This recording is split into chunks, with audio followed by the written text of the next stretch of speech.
वंदे मातरम दोस्तों। चर्चा को आगे बढ़ाते हुए आज मैं चर्चा करूंगा 5, 14 या 23 अप्रैल को पैदा हुए जातकों के बारे में। जी हाँ दोस्तों, चर्चा मेरी आज होगी 5, 14, 23 मंथ अप्रैल।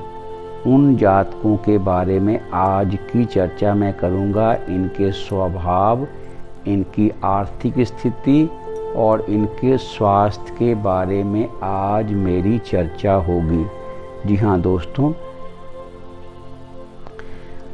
जो ये तिथि मैंने बताई 5, 14 और 23 अप्रैल का ये महीने की, इन तिथियों में जिन जातकों का जन्म हुआ है मैं इनको 2 वर्गों में बांटूंगा। जी हाँ दोस्तों, मैं ऐसे जातकों को 2 वर्गों में बांटकर आपको फिर इस वीडियो को मैं आगे बढ़ाऊंगा तो आपको समझने में बहुत सुगमता होगी कि मैंने इनको 2 वर्गों में क्यों बांटा और 2 वर्गों में इन तिथियों के जातकों को बांटकर मैं आपको क्यों बता रहा हूँ। तो उसका एक बहुत बड़ा कारण है दोस्तों कि ऐसे सभी जातक या तो बहुत ही अच्छे होते हैं या बहुत ही बुरे होते हैं। ये कहने में मुझे कोई अतिशयोक्ति नहीं है। या तो इन्होंने अपने जीवन के अच्छे गुणों को बढ़ाया होता है या अपने जीवन में इन्होंने अपने बुरे गुणों को बढ़ने के लिए छोड़ा होता है और फिर इनके जीवन में अवगुणों का भंडार ये बन चुके होते हैं। जी हाँ दोस्तों, इस कारण से मैंने पहले ही बताया कि 5, 14 और 23 अप्रैल को पैदा हुए जातकों को मैंने 2 श्रेणियों में रखा है, या तो बहुत शुभ या बहुत अशुभ। अब निर्भर इस बात पर करता है कि इन्होंने स्वभाव के किस पक्ष को विकसित किया है। अब दोस्तों थोड़ा मैं आपको विस्तार से बता दूं, क्योंकि इन जातकों का अगर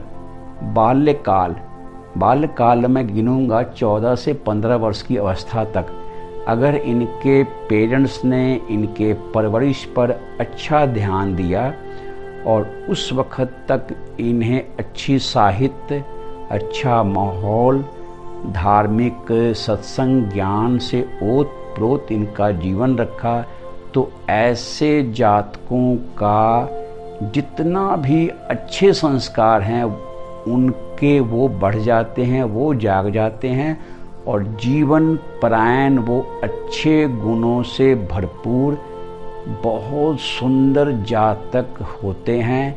और अगर उनके पेरेंट्स ने ऐसे जातकों पर बिल्कुल ध्यान नहीं दिया जिनका जन्म 5, 14 और 23 अप्रैल को हुआ और 14 और 15 वर्ष की आयु तक, ऐसे बच्चों का बहुत ध्यान से परवरिश करनी चाहिए।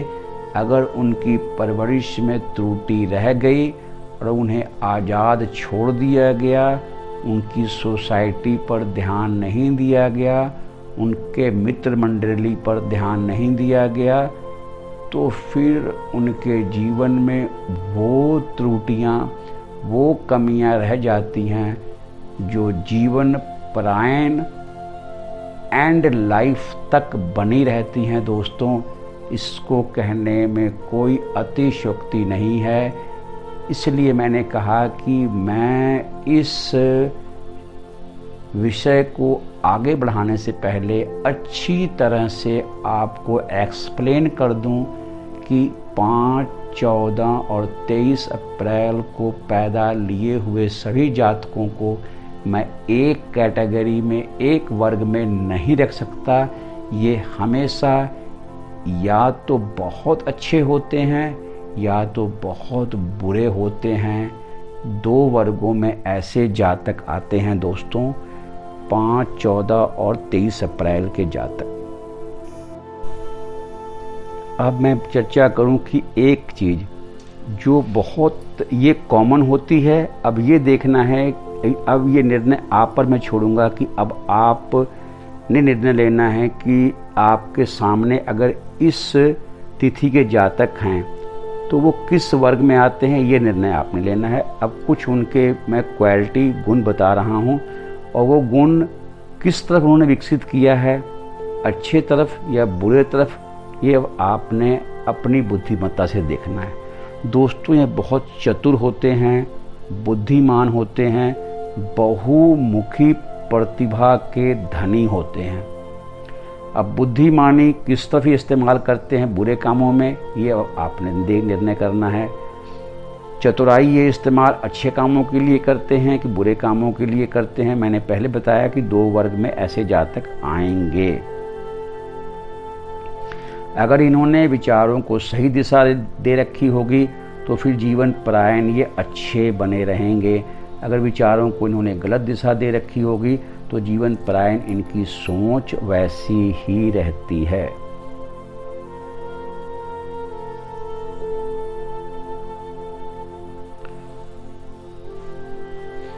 सोचने में, बोलने में और काम करने में ऐसे सभी जातक जो 5, 14 और 23 अप्रैल को पैदा हुए हैं दोस्तों, किसी भी वर्ग के हों, शुभ वर्ग के हों या अशुभ वर्ग के हों।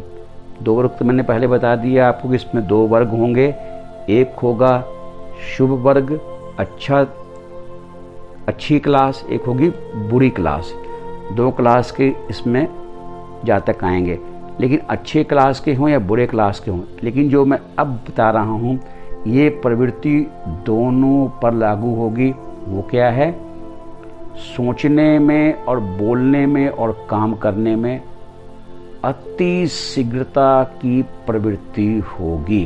जी हाँ दोस्तों, आप जब इन्हें मिलेंगे, इन्हें देखेंगे तो देखेंगे बहुत जल्दी ये बोलते हैं, बहुत जल्दी ये सोचते हैं और काम करने में भी इनमें बहुत तीव्रता होती है। 5, 14 और 23 अप्रैल के सभी जातकों पर ये लागू होगा। जवाब देना और दलीलें देना इन्हें खूब आता है। जी हाँ दोस्तों, जवाब देना और दलीलें देना 5, 14 और 23 अप्रैल के सभी जातकों को बहुत आता है। तेज रहते हैं, बहुत तेज रहते हैं, तर्कशील बहुत अच्छे होते हैं, सभी विषयों पर अनुकूल मन को ढाल भी सकते हैं, सभी विषयों पर। अब ये वर्ग कौन सा है ये आपने देख लेना है दोस्तों। हर प्रकार के नए विचारों को ये पसंद करते हैं और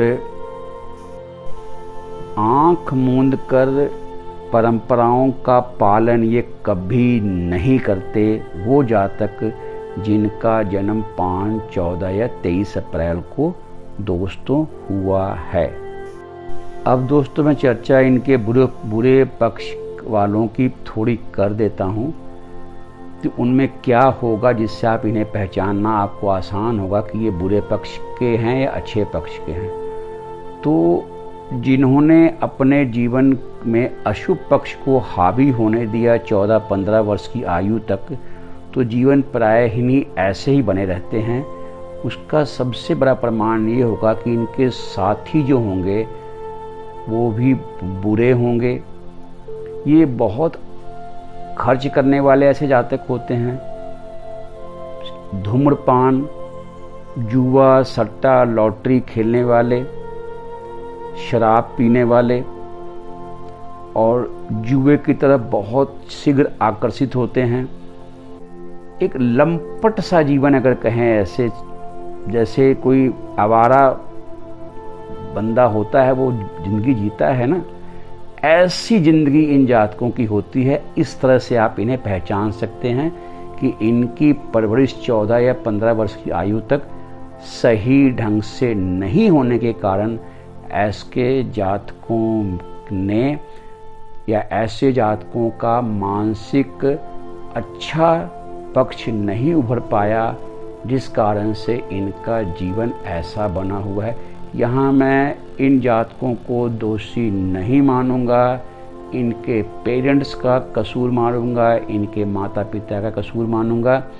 जिनके घर में भी ऐसे जातक हैं जिनका जन्म 5, 14 या 23 अप्रैल को हुआ है, दोस्तों मैं उनसे हाथ जोड़कर करबद्ध निवेदन करता हूँ कि वो अपने बच्चों पर भरपूर समय निकालें। जिनका जन्म 5, 14 और 23 अप्रैल को हुआ है उन्हें अच्छी साहित्य को पढ़ने को दें, उनकी मित्र मंडली पर पूरा ध्यान रखें, उनके बैठने उठने और उनके जो सोसाइटी है उस पर पूरा ध्यान रखें, उन्हें सत्संग में लेकर जाएं, उन्हें धार्मिक स्थानों में लेकर जाएं। और 14-15 साल तक की उम्र तक अगर आपने उन पर थोड़ा सा भी मेहनत कर लिया तो यकीन जाने कि पूरी ज़िंदगी फिर उनकी भी सुखमय होने वाली है, और आप उनके माता पिता हैं तो आपकी जिंदगी भी सुखमय बीतेगी। अन्यथा आपके बच्चे की ज़िंदगी तो बर्बाद होनी ही होनी है, साथ में आपको उसे इस हालत में देखकर आप भी बहुत दुखी होने वाले हैं। जी हाँ दोस्तों, मैं चर्चा कर रहा हूँ 5, 14 और 23 अप्रैल के जातकों के बारे में, जिनका जन्म हुआ है उनके बारे में। ये दूसरे वर्ग के जातक जिनका जीवन प्राय लंपट सा होता है, ये कहने में कोई अतिशयोक्ति नहीं होगी। अब चर्चा मैं करूं जिनके जीवन में अच्छा पक्ष है वो जातक कैसे होंगे। वाणी के धनी, कलम के धनी, कलम का उन्हें वरदान मिला होगा, पढ़ने लिखने का उन्हें बहुत शौक़ होगा, हिस्ट्री पढ़ने की उन्हें बहुत ज़्यादा ललक होती है और हिस्ट्री जानने की उन्हें बहुत ललक होती है। तिथियों को, डेटों को वो बिल्कुल याद रखने की उनमें अद्भुत क्षमता होती है, और बहुत भारी भारी जिम्मेवारियों के उच्च पदों पर ऐसे व्यक्ति आसीन हो जाते हैं जिन्होंने अपने जीवन के अच्छे पक्ष को अपने ऊपर हावी होने दिया, अपने जीवन में अच्छे बहुमुखी प्रतिभा को विकसित किया। वो ऐसे शुभ योग में आ गए, अशुभ योग से बाहर निकलकर वो शुभ योग में उनकी गिनती होगी, जो इन्हें जीवन में सुख, समृद्धि और खुशहाली देने वाली होगी। इसलिए इस वीडियो के पहले ही मैंने कहा कि ऐसे जातकों के बारे में जिनका जन्म 5, 14 या 23 अप्रैल को हुआ है, मैं एक वर्ग में रखकर उनके विषय में नहीं आगे बढ़ सकता। उन्हें आप 2 वर्गों में बांटकर देख सकते हैं। यदि वो शुभ वर्ग में आते हैं तो उन्होंने अपनी बुद्धिमत्ता पर अच्छे गुणों को हावी होने दिया है। यदि वो अशुभ वर्ग में आते हैं तो उनके माता पिता की कमजोरी से उनके अशुभ पक्ष उनके ऊपर हावी हो चुका है। इस कारण से वो अशुभ वर्ग में आए हुए जातक माने जाएंगे और उनका जीवन खुद का तो बर्बाद होता है, साथ में उनके माता पिता भी ये देखकर दुखी होते हैं। इसलिए मेरे ऐसे माता पिता से बहुत करबद्ध निवेदन है जिनके बच्चों का जन्म 5, 14, 23 अप्रैल को हुआ है कि 14-15 वर्ष की आयु तक अगर आपने ऐसे जातकों की नींव सुंदर गुणों से भर दी तो आपको जिंदगी भर सुख ही सुख मिलना है। ऐसे जातकों से ये जातक गुणों की खान, बुद्धिमत्ता की खान और बहुत सुंदर जीवन जीने वाले और दूसरों को सुख देने वाले जातक होते हैं। दोस्तों 5, 14 और 23 अप्रैल के जातकों के बारे में मैं कुछ थोड़ा और चर्चा को आगे बढ़ाऊं कि इन्हें दूसरों से भारी प्यार और श्रद्धा मिलेगी, किंतु स्वयं अपनी भावनाओं में ये निष्पेक्ष होते हैं। ये प्यार के चक्करों में बिल्कुल नहीं आते और इनका घरेलू जीवन भी काफ़ी परेशानियों से भरा होता है। संभावना इनकी घरेलू जीवन के सुखमय होने की नज़र नहीं आती। तत्काल मुंह फट और जवाब देने से ये कई लोगों को अपना दुश्मन बना लेते हैं। ये इनकी कमज़ोरियां हैं जिन पर इन्हें बहुत काम करने की ज़रूरत है। दोस्तों, वो जातक जिनका जन्म 5, 14 या 23 अप्रैल को हुआ है, उन जातकों के विषय में आज मैं चर्चा कर रहा हूं। दोस्तों, बात करूं ऐसे जातकों के फाइनेंशियल कंडीशन की, तो यदि ऐसे जातक अच्छे घरानों में पैदा लिए हैं, उनका जन्म अच्छी शुभ प्रभाव वाले में हुआ है, या तो अच्छे घराने में जन्म हुआ है या वो शुभ योग में आ गए हैं, उनके माता पिता ने उनका बचपन में ध्यान दिया, शुभ योग में आ गए हैं, तो वो जीवन में भरपूर धन को अर्जित करने में और भौतिक जगत में सुंदर सफलता पाते हैं। दूसरी ओर यदि उन्होंने जीवन में अशुभ प्रवृत्तियों को पनपने दिया, तो फिर वो मदिरा, पान, शराब, जुआ, व्यसनों में अपने अवसरों को गवा देते हैं। ऐसे जातक जिनका जन्म 5, 14 या 23 अप्रैल को दोस्तों हुआ है। चर्चा को मैं आगे बढ़ाऊं, चर्चा इनके स्वास्थ्य की, इनके हेल्थ की करूं कि इनका मस्तिष्क जो है दोस्तों, चाहे वो किसी वर्ग के हों, शुभ वर्ग के हों या अशुभ वर्ग के हों, दोनों पर ये बात अब लागू होगी कि ये जो हैं अपने दिमाग से बहुत सक्रिय रहते हैं, हमेशा बहुत दिमाग से काम लेते हैं। इसके कारण इनका नर्वस सिस्टम जो है वो बहुत सेंसिटिव रहता है और जीवन में ये इनके सेंसिटिव रहने के कारण इनके चेहरे और आँखों पर ये तनाव महसूस करते हैं। तो ये जो है चेहरे और आँखों पर तनाव का महसूस होना इनके लिए चेतावनी होगी कि आप अपनी नर्वस सिस्टम को बहुत यूज कर रहे हैं।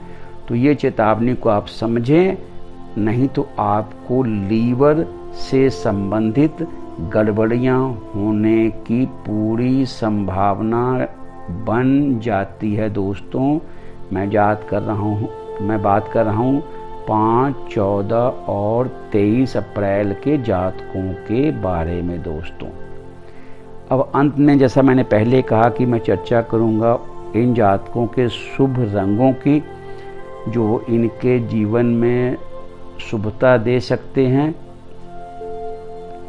तो दोस्तों, मैं कहूँगा इन्हें अधिक से अधिक हल्के रंगों के कपड़े पहनने चाहिए। जी हाँ दोस्तों, इन्हें अधिक से अधिक हल्के रंगों के, लाइट शेड के कपड़े अपने जीवन में धारण करने चाहिए और कुछ हद तक ये अपने लाइफ में रेड या पिंक कलर को भी शामिल कर सकते हैं। रेड और पिंक में लाइट शेड के कपड़ों को ये धारण करें तो इनके जीवन में शुभता आ सकती है। दोस्तों, मैं यहाँ आ जाएगी शब्द इस्तेमाल नहीं करूँगा, क्योंकि मैं यहाँ दोनों वर्गों के बारे में मैं बात कर रहा हूँ।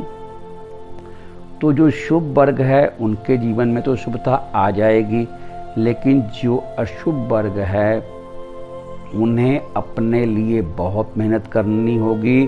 उन्हें मेडिटेशन भी करना होगा, प्राणायाम भी करना होगा और प्रभु स्मरण भी करना होगा। अपने भीतर प्रभु की भक्ति को बढ़ाना होगा, जिससे ये अपने जीवन में व्यसनों से दूर रह सकें और अपने जीवन को मंगलमय बना सकें।